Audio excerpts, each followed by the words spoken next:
தமிழகத்தில் தென்மேற்கு பருவமழை இன்று முதல் மேலும் தீவிரமடையும். வானிலை ஆய்வு மையம் கணிப்பு.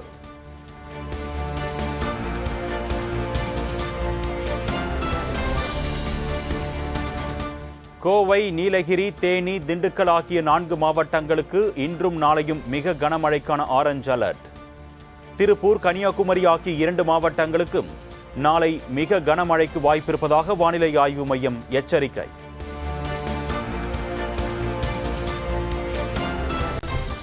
தென்காசி, நெல்லை, கன்னியாகுமரி, ஈரோடு, சேலம் உள்ளிட்ட 13 மாவட்டங்களில் இன்று கனமழைக்கு வாய்ப்பு.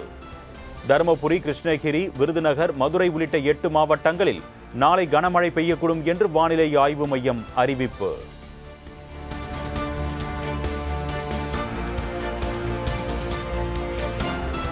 வரும் 11ஆம் தேதி வரை தமிழகத்தில் பல்வேறு மாவட்டங்களில் கனமழை நீடிக்கும். புதுச்சேரி மற்றும் காரைக்கால் பகுதிகளில் மிதமான மழை பெய்யும் என்றும் வானிலை ஆய்வு மையம் தகவல்.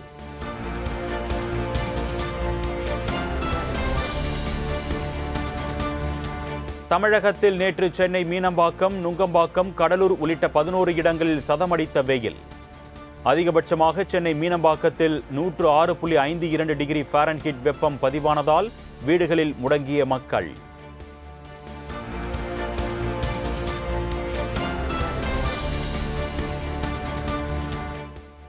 அனைத்து உள்ளாட்சி தேர்தல்களுக்கும் பொதுவாக பயன்படுத்தக்கூடிய கூடுதல் சுயேட்சை சின்னங்களை அறிவித்த மாநில தேர்தல் ஆணையம். Cake, calculator, carrot, camera, mixie, pressure cooker, கோடாரி உள்ளிட்ட 20 சின்னங்கள் கூடுதலாக ஒதுக்கீடு.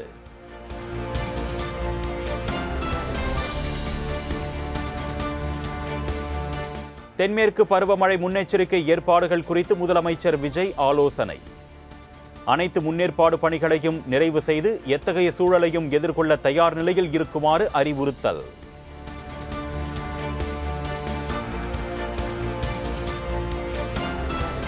பருவமழையை எதிர்கொள்ள தமிழகம் தயார். பருவமழை தொடர்பாக மாவட்ட ஆட்சியர்களுக்கு அறிவுறுத்தப்பட்டிருப்பதாக பேரிடர் மேலாண்மை துறை அமைச்சர் செங்கோட்டையன் தகவல். பருவமழையை பொறுத்தவரையிலும் எப்படி நாம் பாதுகாப்பு அளிக்கப்பட வேண்டுமோ அனைத்தும் துறையின் சார்பாக காலை முதலமைச்சருடைய ஆய்வுப் பணிகளில் எடுத்துரைக்கப்பட்டிருக்கிறது. ஒவ்வொரு மாவட்ட ஆட்சித்தலைவருக்கும் அறிவுரை வழங்கப்பட்டிருக்கிறது. ஆகவே தென்மேற்கு பருவமழையை பொறுத்தவரையும் எந்த விதமான அச்சம் நமக்கு தேவையில்லை.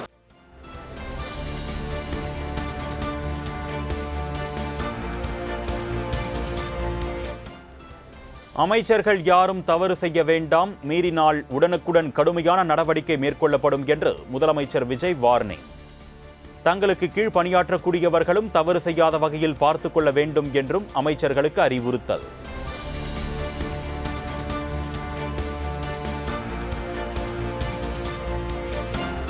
அமைச்சர்கள் துறை ரீதியாக மக்கள் நலன் சார்ந்த திட்டங்களை விரைந்து செயல்படுத்த நடவடிக்கை எடுக்க வேண்டும். தமிழக அமைச்சரவை கூட்டத்தில் முதலமைச்சர் விஜய் அறிவுறுத்தல்.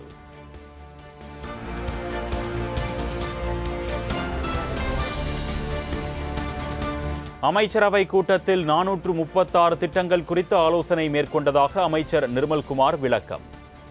லஞ்சம் இல்லாத ஆட்சி, போதையில்லா தமிழகம் குறித்து முதலமைச்சர் பல்வேறு அறிவுறுத்தல்களை வழங்கியதாக பேட்டி. தொலைநோக்கு திட்டங்களுடன் வெற்றி தமிழகத்தின் தொலைநோக்கு திட்டங்களாக ஒவ்வொரு துறைக்கும் சுமார் ஒரு 436 திட்டங்களை முதல்வர் கொடுத்திருக்கிறார். ஒவ்வொரு துறைக்கும் என்னென்ன இலக்கு, அதாவது எதை நோக்கி அவங்க பயணிக்கணும் அப்படின்னு ஒரு இலக்கை நிர்ணயிச்சிருக்கிறார். இதில் பார்த்தீங்கன்னா இளைஞர்கள் மேம்பாடு, இளைஞர்களுடைய முன்னேற்றம், பெண்கள் மகளிர் மேம்பாடு மற்றும் விவசாயிகளின் வளர்ச்சி மற்றும் மீனவர்களின் வளர்ச்சி மற்றும் நல்ல ஒரு ஆட்சி, அதாவது லஞ்ச லாவணி மற்றும் நல்ல ஒரு ஆட்சி, போதை இல்லாத தமிழகம் மற்றும் அனைத்து துறைகளுக்கும் இதே மாதிரியான ஒரு தொலைநோக்கு பார்வையுடன் முதலமைச்சர் அவர்கள் வகுத்து கொடுத்திருக்கார்.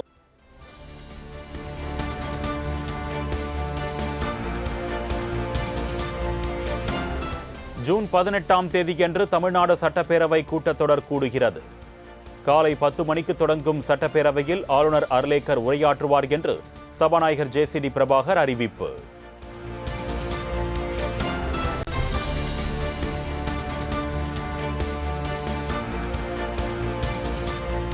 மாநிலங்களவை தேர்தலில் போட்டியிட தனது வேட்புமனுவை தாக்கல் செய்தார் காங்கிரஸ் கட்சியின் பிரவீன் சக்கரவர்த்தி. தவேக காங்கிரஸ் கூட்டணி வேட்பாளராக பிரவீன் சக்கரவர்த்தி முதலமைச்சர் விஜய் மற்றும் அமைச்சர்கள் முன்னிலையில் வேட்புமனு தாக்கல் செய்தார்.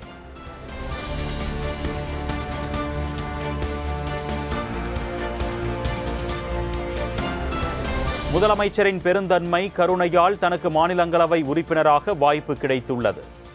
மாநிலங்களவை உறுப்பினர் பதவிக்கு வேட்புமனு தாக்கல் செய்த பின் பிரவீன் சக்கரவர்த்தி பேட்டி.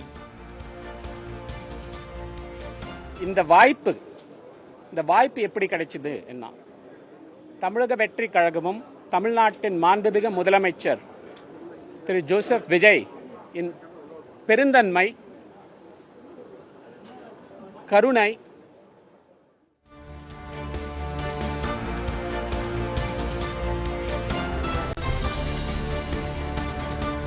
இந்தியா கூட்டணியில் தவேக இடம்பெறுமா என்று 2 நாள்களில் தேசிய தலைவர்கள் அறிவிப்பார்கள். காங்கிரஸ் கட்சியின் தேசிய செயலாளர் நிவேதித் ஆல்வா பேட்டி. Any talk or any questions about the India alliance are handled by our national leadership in Delhi. It is they who will answer going forward over the next few days. You have many questions. All those questions will be answered by our national leadership, as it is they who take decisions on all India alliances.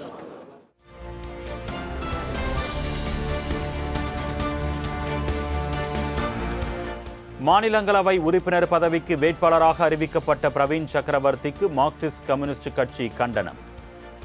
தவேக கூட்டணியில் காங்கிரஸ், விசிக, IUML இவற்றுடன் CBI, CPM சேர்க்கப்பட்டதாக Praveen கூறுவது அதிக பிரசங்கித்தனம் என்றும் காட்டம்.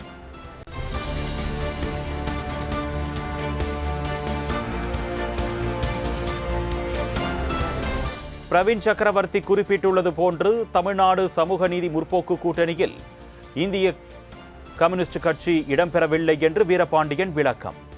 பிரவீன் சக்கரவர்த்தியின் வலைதள பதிவு தவறானது என்றும் அறிக்கை.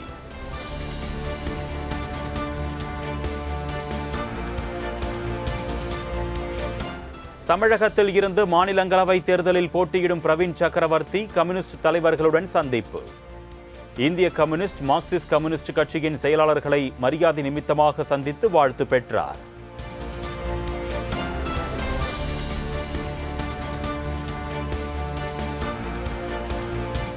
எம்.சி. சம்பத், உடுமலை ராதாகிருஷ்ணன், பெஞ்சமின், எம்.எஸ்.எம். ஆனந்தன் உள்ளிட்ட அதிமுக முன்னாள் அமைச்சர்கள் தவேகாவில் இணைகின்றனர். 4 அதிமுக எம்எல்ஏக்கள் ஏற்கனவே இணைந்த நிலையில் பனையூரில் இன்று காலை 10 மணிக்கு இணைப்பு விழா நடக்க இருப்பதாக தகவல்.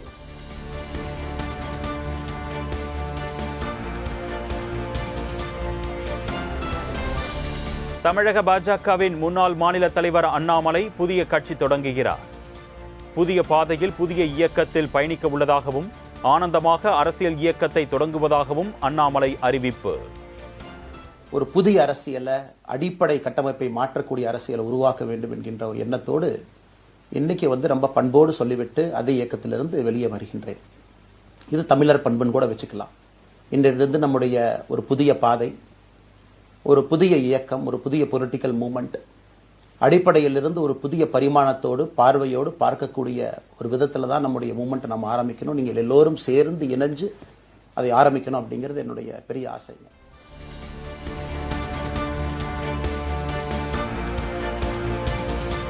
தமிழகத்தில் நடக்கும் அடுத்த தேர்தலில் நிச்சயம் போட்டியிடுவோம் என்று அண்ணாமலை அறிவிப்பு. தனது கட்சியை பொறுத்தவரை யாரும் நிரந்தர முதல்வரும் இல்லை, யாருக்கும் நிரந்தர பொறுப்பும் இல்லை என்று பேச்சு. இது அரசியல் இயக்கமா, கட்சி இல்லையா அப்படின்னு நீங்க யாரும் கேட்கவே வேண்டாம். கண்டிப்பாக தமிழகத்துல அடுத்து நடக்கக்கூடிய தமிழகத்தினுடைய பொது தேர்தலில் நம்முடைய கட்சி போட்டியிடும், அதில் எந்த மாற்று கருத்தும் இல்லை. அதற்கு நம்ம தயார் பண்ணணும். நிறைய லீடர்ஸை தயார் பண்ணணும், நிறைய கேடர்ஸை, வாலண்டியர்ஸை தயார் பண்ணணும்.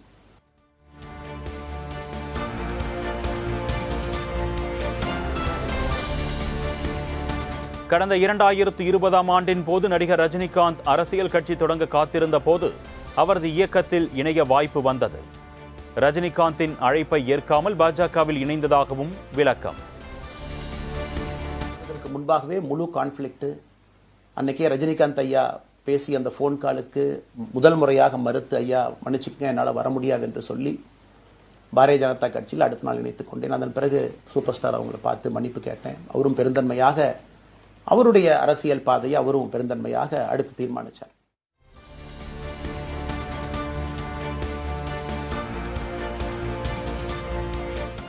புதிதாக கட்சி தொடங்க உள்ள அண்ணாமலையின் உறுப்பினர் சேர்க்கைக்கான லிங்க் வெளியீடு. வி த லீடர்ஸ் என்ற இணையதளத்தில் நொடிக்கு ஒருவர் என்று சேர்ந்து வரும் நிலையில் இதுவரை 11 லட்சம் பேர் இணைந்தனர்.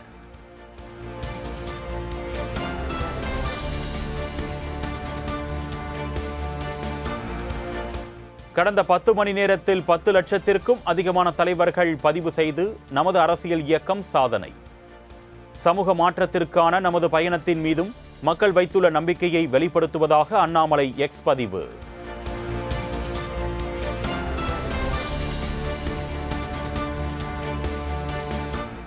தமிழக பாஜக முன்னாள் தலைவர் அண்ணாமலையின் ராஜினாமா கடிதத்தை ஏற்றார் பாஜக தேசிய தலைவர் நிதின் நபீன். பிரதமர் மோடி, மத்திய உள்துறை அமைச்சர் அமித்ஷா ஆகியோரை சந்தித்து பாஜகவில் இருந்து விலகுவதாக அறிவித்த நிலையில் ராஜினாமா ஏற்பு.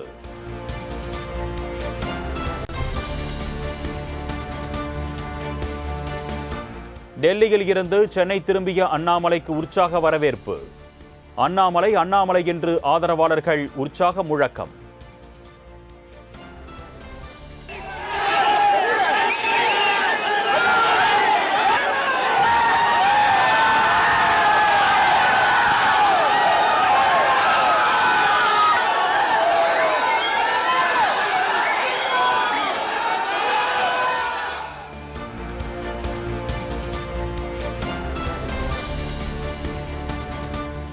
அண்ணாமலையின் விலகலால் பாஜகவுக்கு எந்த பாதிப்பும் இல்லை என்று பாஜக மாநில தலைவர் நயினார் நாகேந்திரன் உறுதி.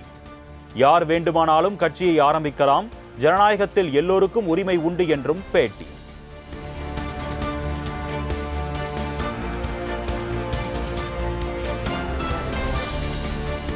பாஜகவில் இருந்து விலகி அண்ணாமலையின் இயக்கத்திற்கு ஆதரவளிப்பதாக கட்சியின் துணைத் தலைவர் கரு நாகராஜன் அறிவிப்பு. அண்ணாமலைக்கு அணிலாக இருந்து உதவுவோம் என்றும் பேட்டி. நம் தமிழ் மண் சார்ந்து தமிழ் மக்கள் உணர்வோடு ஒரு அமைப்பை உருவாக்கணும்னு நினைச்சு அவர் இன்னைக்கு பேசியிருக்கிறார். பேசிய கருத்தை தான் நான் திருப்பி பிரதிபலிக்கிறேன். அதுக்கு நாங்கள்லாம் உறுதுணையாக இருக்கலாம்னு நினைக்கிறோம். தமிழக மக்கள் விரும்பக்கூடிய ஒரு தலைமையாக அண்ணாமலை இருப்பார். அந்த இயக்கம் தமிழக மக்களுக்கு நன்மை செய்யும், நல்ல திட்டங்களை செயல்படுத்தும், நல்ல மாற்றங்களை கொண்டு வரும். அந்த ஒரு நோக்கம் தான் ஒழிய வேறு எந்த நோக்கமும் இல்லை கிடையாது.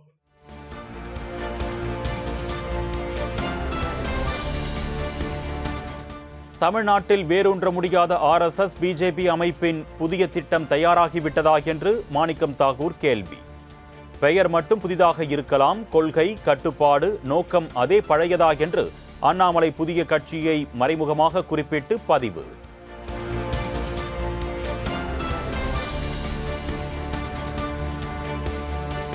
தமிழ்நாடு காங்கிரஸ் தலைவர் செல்வ பெருந்தகையின் சட்டையை பிடித்து இழுத்து திமுகவினர் அராஜகம். காயிதே மில்லத் பிறந்தநாள் விழா நிகழ்ச்சியில் திமுகவினர் அடாவடித்தனம்.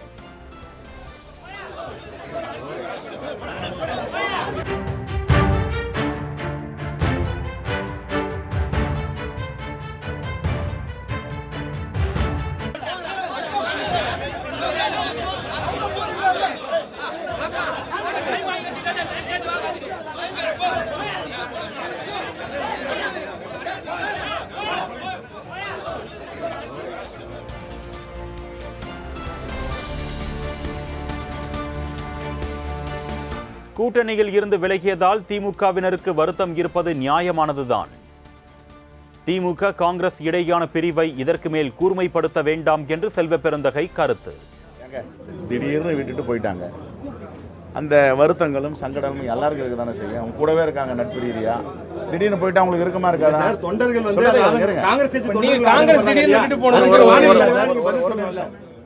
விட்டுட்டு போன வருத்தங்கள் இருக்கும், சங்கடங்கள் இருக்கும். இது செட்டில் ஆகும். அதனால இதை கூர்மைப்படுத்த வேணான்றதான் என்னுடைய வேண்டுகோள்.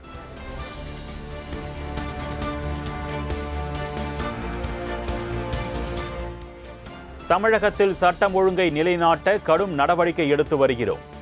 தவறை சுட்டிக்காட்டினால் உரிய நடவடிக்கை எடுக்கப்படும் என்று அமைச்சர் செங்கோட்டையன் உறுதி.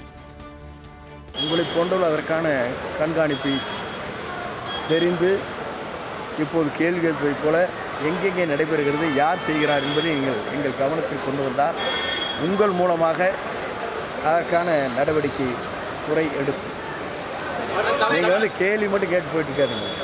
நீங்கள் எல்லாரும் இந்த கேள்வி கேட்கறத விட்டுட்டு எங்கே தவறு நடைபெறுகிறதோ அந்த தவறை நீங்கள் சுட்டி காட்டினால், அதுவும் உங்களை போன்ற மீடியாக்கள் சுட்டி காட்டினால் உரிய நடவடிக்கை மேற்கொள்வதற்கு ஏதுவாக அது அமையும். ஏதோ அங்கே நடந்து இங்கே நடந்து சொல்லிட்டு போயிட்டு இருக்கக்கூடாது.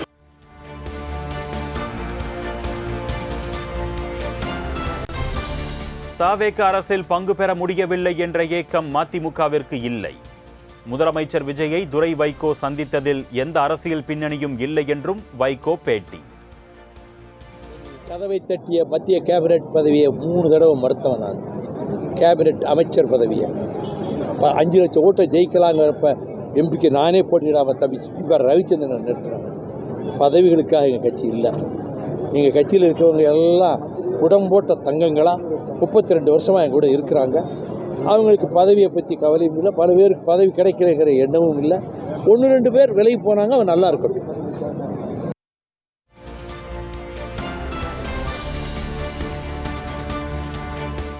தமிழ்நாட்டில் உள்ள அனைத்து மக்கள் மனதிலும் சாதிவாரி கணக்கெடுப்பு நடத்த வேண்டும் என்ற எண்ணம் உள்ளது. சாதிவாரி கணக்கெடுப்பு நடத்துவது அவசியம் என்றும் முதலமைச்சரை சந்தித்து வலியுறுத்த முடிவு செய்திருப்பதாக அன்புமணி அறிவிப்பு. தமிழ்நாட்டில் 69 விழுக்காடு இடஒதுக்கீட்டை பாதுகாக்க வேண்டும் என நோக்கத்தில் தமிழக அரசு உடனடியாக சமூக நீதி கணக்கெடுப்பு என்கின்ற சாதிவாரி கணக்கெடுப்பை உடனடியாக நடத்த வேண்டும் என்று அதற்கேற்ப ஒரு குழுவாக சென்று முதலமைச்சர் மாண்புமிகு திரு விஜய் அவர்களை நேரிலே சந்தித்து இதை வலியுறுத்த வேண்டும் என்று ஒருமனதாக தீர்மானம் நிறைவேற்றப்பட்டது.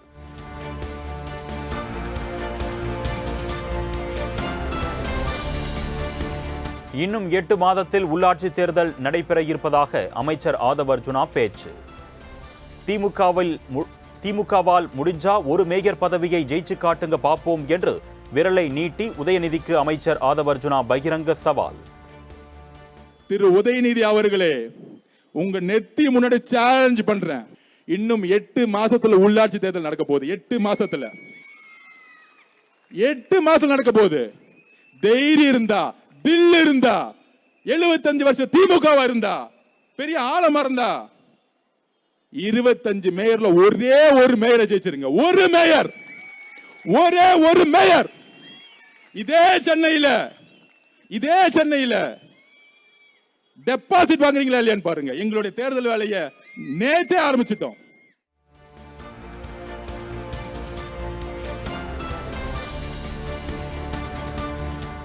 சென்னை கொளத்தூரில் திமுக தலைவர் மு.க. ஸ்டாலின் வெற்றி பெற்று இருக்க வேண்டும். மேடையில் பேச முடியாமல் அழுத நடிகர் சத்யராஜ். எனக்கு கொளத்தூர்ல தலைவர் ஜெயிச்சிருக்கு கொஞ்சம் கஷ்டமா இருக்குது.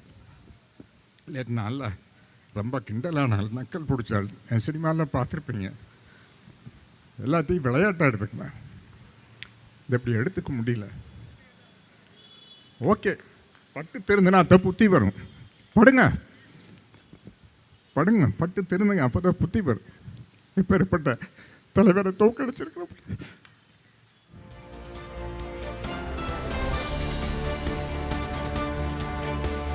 மக்கள் மேடை என்ற பெயரில் இயக்கத்தை தொடங்கியதாக லதா ரஜினிகாந்த் அறிவிப்பு. நம் தமிழகத்தின் வளர்ச்சிக்காகவும் நன்மைகளுக்காகவும் ஒன்றிணைவோம் என்றும் அழைப்பு. மூமெண்ட் மக்கள் மேடை எங்களுடன் சேர்ந்து சிட்டிசன்ஸ் பிளாட்ஃபார்ம் அப்படின்ற எங்களோட பாடி ஆஃப் ஒர்க் ஓட சேர்ந்து இந்த ஸ்டேட்டுக்காக வேலை செய்ய நினைக்கிற அத்தனை பேரும் ஒன்றாக சேரலாம். ஒன்றாக சேர்ந்து தொடர்பு கொண்டு ஒரு பெரும் மக்கள் சேவையாக, மக்கள் சக்தியாக உருவாகி இந்த ஸ்டேட்டுக்கு பல நன்மைகளை செய்ய முன்வாருங்கள். ஒன்றாக சேர்வோம், ஆக்கப்பூர்வமான காரியங்களை செய்வோம்.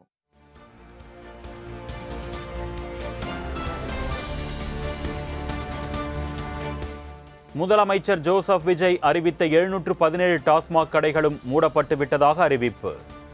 ஒவ்வொரு கடைகளாக மூடப்பட்டு வந்த நிலையில் வழிபாட்டு தலங்கள், கல்வி நிலையங்கள் அருகில் இருந்த 717 மது கடைகளும் மூடப்பட்டதாக அதிகாரப்பூர்வமாக அறிவிப்பு.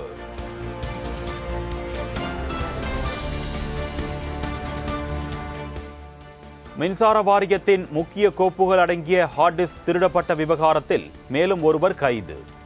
ஏற்கனவே கைதான கோபிநாத்திடம் ஹார்ட் டிஸ்குகளை வாங்கிய பெங்களூரைச் சேர்ந்த மனோகரை கைது செய்து விசாரணை.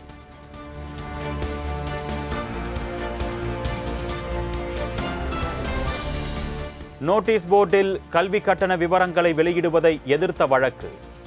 தனியார் பள்ளிகள் தொடர்ந்த வழக்கிற்கு தமிழக அரசு பதிலளிக்க சென்னை உயர்நீதிமன்றம் உத்தரவு.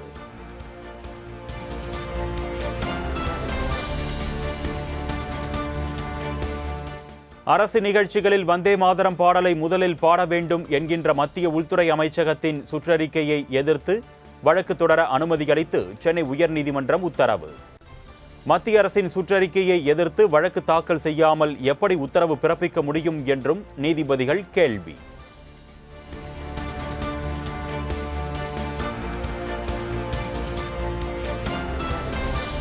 சீமை கருவேல மரங்களை அகற்றும் பணிகளை ஒருங்கிணைக்க அரசு அலுவலரை நியமிக்க உயர்நீதிமன்ற மதுரை கிளை உத்தரவு. அனைத்து மாவட்ட ஆட்சியர்கள் தாமதமின்றி ஆர்டிஓ நிலையிலான கண்காணிப்பு அலுவலரை நியமிக்குமாறும், தன்னார்வ அமைப்புகள் வந்தால் அவர்கள் மனுவையும் பரிசீலித்து அனுமதி வழங்குமாறும் உத்தரவு.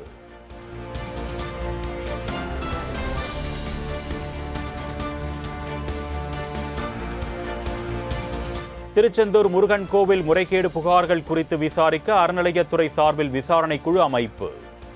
6 பேர் கொண்ட விசாரணை குழு அமைத்து இந்து சமய அறநிலையத்துறை அமைச்சர் ரமேஷ் உத்தரவு.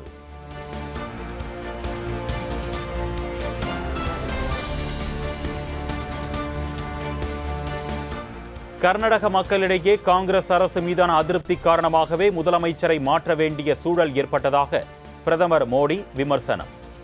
குழப்பங்களுக்கு மத்தியில் வாய்ப்புகளை தேடும் காங்கிரசின் அரசியல் எடுபடாது என்றும் திட்டவட்டம்.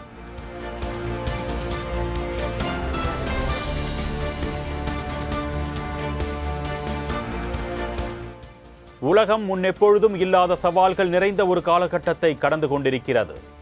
கொரோனா வைரஸ் போர் வரிசையில் தற்பொழுது எரிசக்தி நெருக்கடியை சந்தித்து வருவதாக பிரதமர் மோடி வேதனை.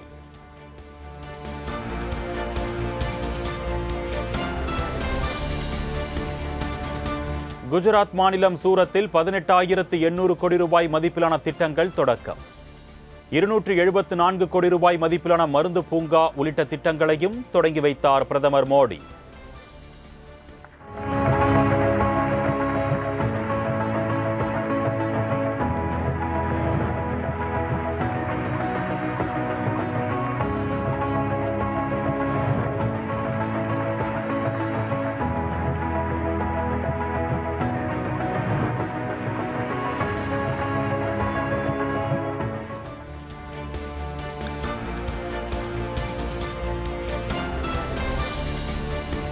யூனியன் பிரதேசமான டாமனில் நமோ விமான நிலையத்தின் புதிய முனைய கட்டிடத்தை திறந்து வைத்தார் பிரதமர் மோடி. பல்வேறு வளர்ச்சி திட்டங்களுக்கு அடிக்கல் நாட்டியும் பல்வேறு திட்டங்களை தொடங்கியும் வைத்தார்.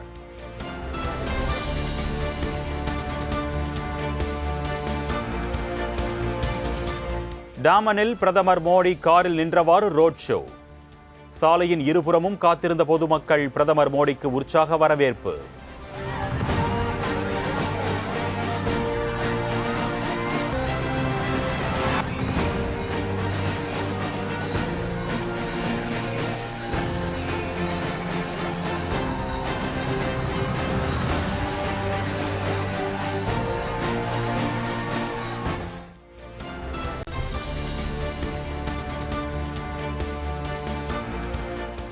கர்நாடகாவில் 1991 முதல் மே 2026 வரை விதிக்கப்பட்ட போக்குவரத்து அபராதங்களுக்கு 50% தள்ளுபடி அறிவித்தது கர்நாடக அரசு.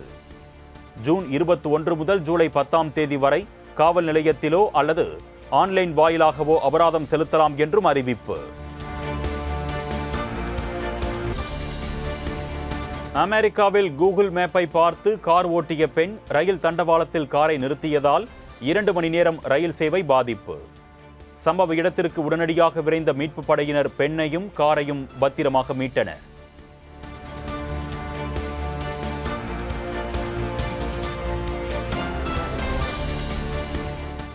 நார்வே செஸ் பட்டம் வென்ற முதல் இந்தியர் என்ற மாபெரும் வரலாற்று சாதனையை படைத்தார் Praggnanandhaa.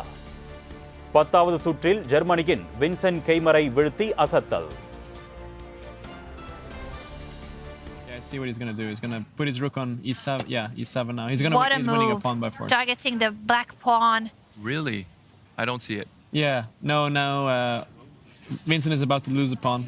I think this is the moment he's going to resign. Okay. And he is resigning.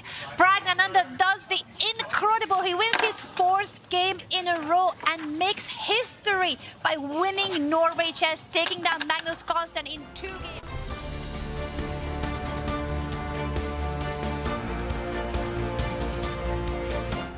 India Afghanistan இடையேயான டெஸ்ட் போட்டி இன்று தொடங்குகிறது.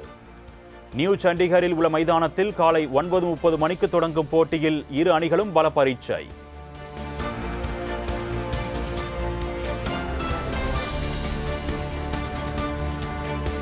சென்னை சேப்பாக்கம் மைதானத்தில் வரும் 20ஆம் தேதி நடைபெறும் இந்தியா ஆப்கானிஸ்தான் இடையிலான ஒருநாள் கிரிக்கெட் போட்டி. நாளை காலை 11:15 மணிக்கு டிக்கெட் விற்பனை தொடக்கம்.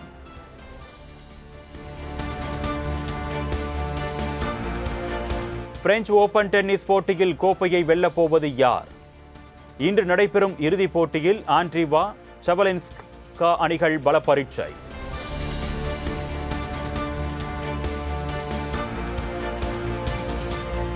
வருகின்ற 11ஆம் தேதி தொடங்கவுள்ள 23வது உலகக்கோப்பை கால்பந்து போட்டி.